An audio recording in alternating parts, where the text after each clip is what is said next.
அபி, வாழ்க்கை வேற ஒரு தத்துவம்டா அபிமா. உண்மை, பொய், கனவு, நிஜம், இது எல்லாத்தையும் ஒரே மாதிரி கலர்ல ஒரே மாதிரி காட்டும். பிரிச்சு புரிஞ்சுக்க மனுஷங்களுக்கு தான் நேரம் இல்லை. உனக்கு ராஜகுமாரன் தேவைப்படலாம், இல்லை தேவைப்படாமலும் போலாம். ஆனா அவன் இருக்கிற அதே வாழ்க்கைக்குள்ளதான் நீயும் இருக்கிறங்கிறத முதல்ல புரிஞ்சுக்கோ. இல்லம்மா, நான் யார் வாழ்க்கைக்குள்ளேயும் இல்ல, யாரும் என் வாழ்க்கைக்குள்ளேயும் இல்ல. எல்லாம் முடிஞ்சிருச்சுமா. முடிஞ்சு போச்சுன்னா எதுக்கு அந்த ஞாபகத்தை தூக்கி சுமக்கணும்? எரிஞ்சிரு.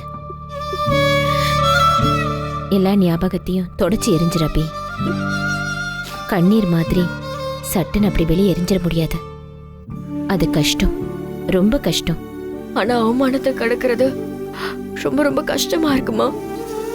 எப்படிமா இவ்ளோ உண்மையா, இவ்ளோ அன்பா, இவ்ளோ பெரிய துரோகத்தை சிரிச்சுக்கிட்டே எப்படி செய்ய முடியும்? நினைக்க நினைக்க மனசு வலிக்குது. அப்படியே உடஞ்சு கதறணும் போல இருக்கு. இன்னும் இன்னும் நிறைய கண்ணீர் எல்லாம் மிச்சம் இருக்கு.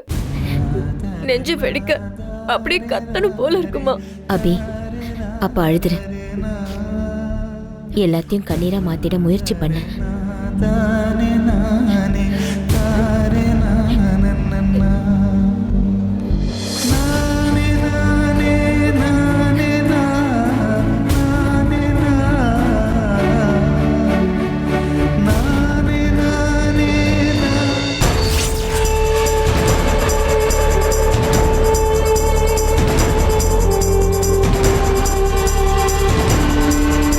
என்ன ஜெகன், ஏன் அப்படி பாக்குறீங்க?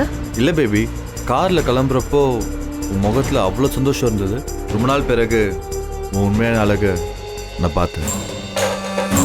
பட் வீட்டுக்குள்ளே வந்த பிறகு உன் முகத்தில் மொத்த சந்தோஷமும் காணாமல் போயிடுச்சு.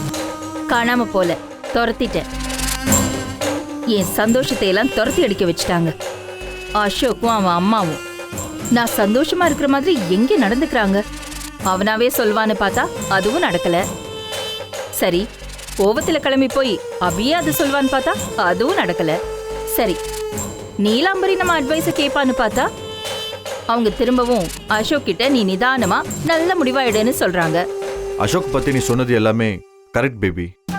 இவ்வளோ கோவத்தையும் தாண்டி பயங்கர நிதானமாக யோசிக்கிறான்.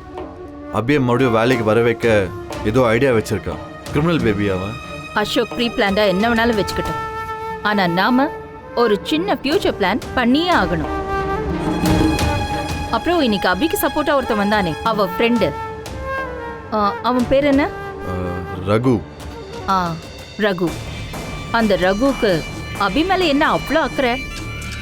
ஆக்சுவலா யார் அவன்? நான் இப்பதான் விசாரிச்சேன் பேபி. அவங்க பில்டிங்ல தான் அபி கடை நடத்திட்டு இருந்தான். ஓ, அந்த பில்டிங் ஓனரோட பேர் கூட விகேஆர்னு சொன்னீங்களே, இவன் தானே அந்த பையன்? ஆமாம் பேபி, நான் ஏற்கனவே சொன்னேனே இந்த பையன் வந்து அபியோட ஸ்கூல் மேட்டாக இருக்கலான்னு. அது நிஜம். ரகுவும் அபியும் ஸ்கூல் மேட்ஸ், நல்ல திக் ஃப்ரெண்ட்ஸ். அவ்வளோதானா? ரெண்டு பேருக்குள்ளேயும் வேற எந்த ரிலேஷன்ஷிப்பும் இல்லையா? இப்போதைக்கு எனக்கு இவ்வளோ தகவல் தான் கிடைச்சது.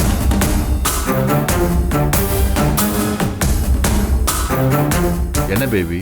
இல்ல, ஸ்கூல் மேட், சைல்ட்ஹுட் ஃப்ரெண்ட். ஒரு பொண்ணுக்கு எவ்வளோ தூரம் ஹெல்ப் பண்ணுவான் ஜெகன்? அவசர தேவைன்னா பணம் கொடுக்கறது, அப்புறம் லவ்வுக்கு எதாவது ஹெல்ப் பண்ணுறது, அப்புறம் வாழ்க்கையை பணையம் வைப்பானா? ஒரு கவர்மெண்ட் ஆஃபீஸரை கிட்னாப் பண்ணா ஆயுசுக்கும் அந்த கேஸ்ல இருந்து தப்பிக்கவே முடியாது. அசோக் மாதிரி ஆளை பகைச்சிக்கிட்டா வாழவே முடியாது. உத்தரவாதம் இல்லைங்கிற நிலைமை வரும் தெரிஞ்சும் அவன் அபிக்காக இதெல்லாம் பண்ணியிருக்கான். ஒரு ஸ்ட்ராங்கான லவ் இருந்தால் மட்டும்தான் இதெல்லாம் செய்வாங்க பேபி. ஆனால் அபி அசோக் மேலே தான் அட்ராக்டாக இருந்தா. அபி ரகுவை லவ் பண்ணியிருக்கணும்னு இல்லை, ரகு அபியை லவ் பண்ணியிருந்தான்னா அபி உனக்காக நான் உயிரியே கொடுப்பேன்னு சொல்லாம சொல்றதுக்கு இதெல்லாம் பண்ணிருப்பானோ? நிச்சயமா அப்படிதான் இருக்கணும் பேபி. இத பாருங்க ஜெகன், அந்த ரகுவை பத்தின அப்டேட்ஸ் தெரிஞ்சு வச்சுக்கோங்க. நமக்கு அவன் தான் பெரிய ஹெல்ப் பண்ண போறான். அவனா? அவன் நம்ம அசோக் ஃபேமிலி தெரிஞ்சும் எப்படி ஹெல்ப் பண்ணுவான்?